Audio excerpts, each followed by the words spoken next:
জমি নিয়ে শরিকি বিবাদের জের। উস্তির উত্তর কুসুমে হাড় হিম করা কাণ্ড। ধারালো অস্ত্র দিয়ে ভাইকে পরপর কোপ মেরেছে। মৃত্যু হয়েছে আনোয়ার হোসেন লস্করের। ঘটনার তদন্ত শুরু করেছে উস্তি থানার পুলিশ। গ্রেফতার বেশ কয়েকজন।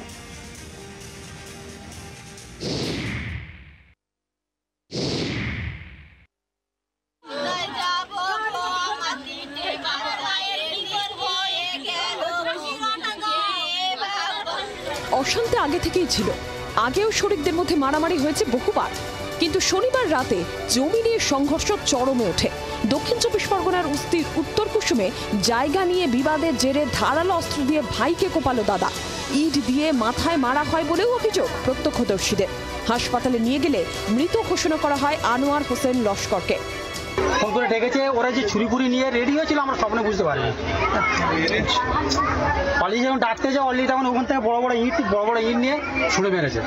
মারার পরে দুম করে পড়ে যায়, পড়ে যাওয়ার পরে তার আবার ছুরি গাঁথা হয়েছে। আমি এতটুকুই চাই বুঝছি ওদের সবকটা ফাঁসি হতো।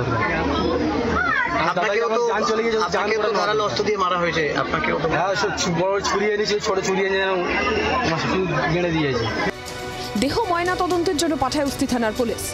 এই মৃত্যুর পিছনে কি কারণ হতে পারে এবং কেন তাকে মারা হলো এবং কারা কারা মারলো, এই বিষয় নিয়ে কিন্তু ইতিমধ্যেই তদন্ত শুরু করেছে উস্তি থানার পুলিশ।